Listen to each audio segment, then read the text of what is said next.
Hello and welcome to this week's edition of ELCAT News. I'm your host, Jen Carlos. First, at Tuesday's Town Council meeting, Health Director Amy Petrosky and Board of Health members Dr. Kevin Hinchy and Dr. Sarah Perez-McAdoo provided a comprehensive update on initiatives related to mosquito control, recycling, and trash collection, and the implementation of Tobacco 21 on July 1st. In March, the Board of Health voted in a new tobacco local regulation. What that did is it raised our minimum purchase age to 21. Well, now you're putting me on the spot. Raised our tip age to 21. It prohibits the sale of blunt wraps. It prohibits the sale of flavored tobacco unless you're in a tobacco store, retail store. Minimum pricing for cigars of $2.50 per cigar. And I think that covers everything. One of the main questions that the businesses had, the only real question that we've had from the businesses, because this is a trend that's throughout the state, so no one was really that surprised, is could they continue selling lottery if they were the tobacco-only store? And the board voted at our most recent Board of Health meeting that yes, they could. With the budget for the next fiscal year in place, the Council voted formally to fund several expenditures before June 30th with transfers from the town's reserve or free cash account.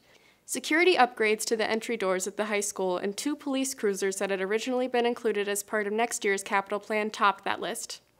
The Council also voted to transfer $1 million out of free cash into the OPEB Liability Trust Fund, the outstanding obligation the town has for town retirees.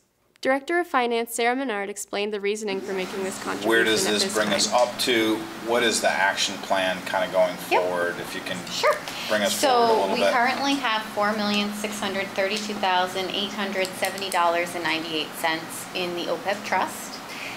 With this $1 million, it would bring us to $5 million, etc. So the plan is that the goal is once we hit the $5 million, now I have a substantial sum of money in the trust that now I can meet with an actuary to say, okay, given the current projections, your discount rate, the expected earnings, at what point can we start funding new employees OPEB out of this? And at this rate, how long would that take? Because the goal of this is A, to fund our liability, but it's also to take it off of the tax rate. So if we put it in there, it grows, it keeps growing, we keep adding money to there, then I can at one point flatline the expense line for our retirement, the OPEB retirees portion. And then at some point, then that will actually start decreasing as people pass away, and then that part will actually be completely eliminated, and you'd be able to fund all of your employees solely out of this trust instead of having to fund it out of tax dollars. The Council also adopted several changes to the general bylaws with respect to taxes for veterans and active duty service members. The proposed new local option would be to change the residency requirement for veterans to be domiciled in Massachusetts for at least 6 months prior to entering such service or having resided in the Commonwealth for at least 1 consecutive year before the tax year begins. Deferral of taxes due by a member of the Massachusetts National Guard or reservist on active duty outside the Commonwealth. Upon acceptance of this section by a municipality, notwithstanding any other provisions of this chapter, to the contrary, any taxes due under this chapter by a member of the Massachusetts National Guard or reservist or dependent of a member of the Massachusetts National Guard or reservist shall be deferred while that member is on active service outside the Commonwealth and for the next 180 days after that service. On Wednesday, Town Manager Denise Menard and many town department heads participated in a joint emergency sheltering tabletop exercise with Longmeadow. The event, presented by Dan Nietzsche of the Franklin Regional Council of Governments, was designed to test the preparedness of community shelter plans in case of an emergency or disaster. Mechanisms to report on the animal shelter. Currently our shelter plan says no animals except for... East Longmeadow's shelter plan grew out of the June 1st, 2011 tornado and the subsequent October snowstorm, each of which left residents without power for several days. In the schools this week, Tuesday also saw the last Makerspace Challenge of the season at Birchland Park Middle School. Teams of students and for the first time staff competed to build freestanding towers that could hold a fixed amount of weight for 10 seconds. Go!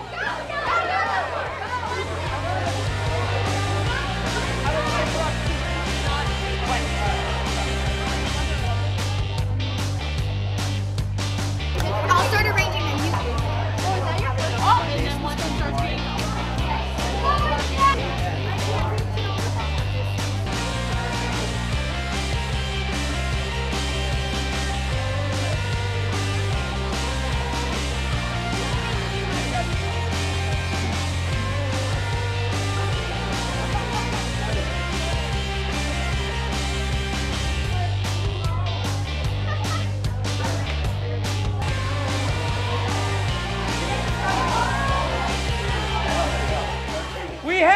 an overall winner. I'm proud to say Mrs. Bannon's staff team is the winner with 41 inches. Our first place kid team, I Resign, is first place for the kids with 37 inches. Great job.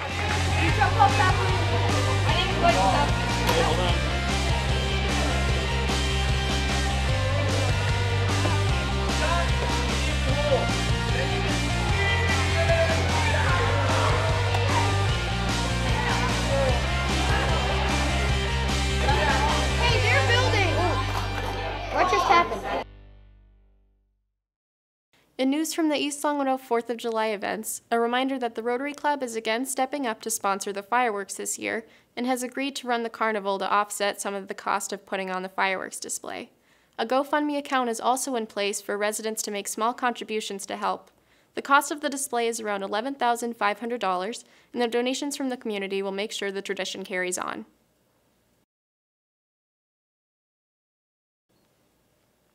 Ever feel like you're using far more electricity than necessary? Here are some tips that will not only help preserve the Earth's energy resources, but cost-effectively lower your bills. Seal air leaks and properly insulate to save up to 20% on heating and cooling bills, while also increasing home comfort. Clean or change filters regularly.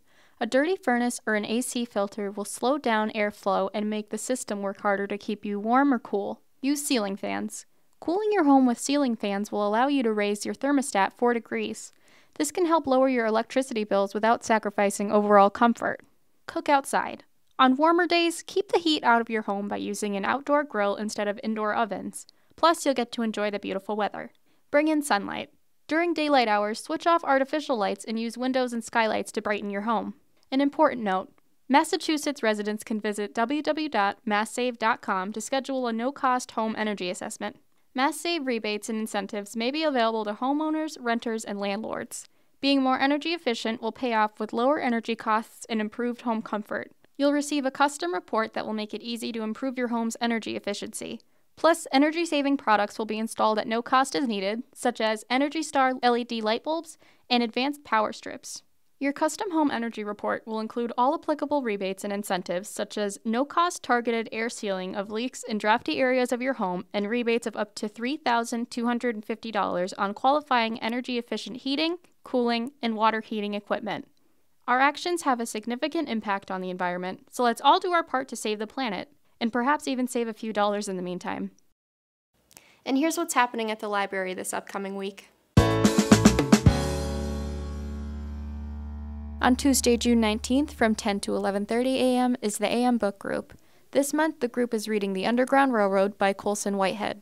The literary novel follows two slaves escaping in the 1800s as Whitehead reimagines the Underground Railroad as an actual railroad built underground to ferry slaves northward. Also on Tuesday, June 19th at 7 p.m. is a telescope dedication ceremony. John Root of the Aldrich Astronomical Society, Inc. will be at the library to showcase a newly acquired Orion Starblast telescope and give attendees a chance to test it out on the night sky, weather permitting.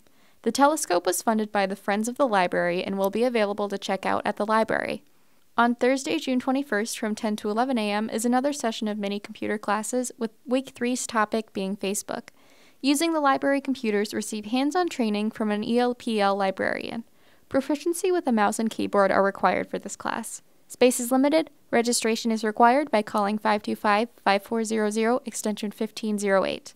And finally, on Thursday, June 21st, from 5:30 to 7 p.m. is a summer reading kickoff. Join the library for activities, food, prizes, music, and so much more as they kick off their 2018 summer reading program. Fun for all ages. That's it for this week's edition of ELCAT News. I'm your host, Jen Carlos. Thanks for watching. We'll see you next time. Cool.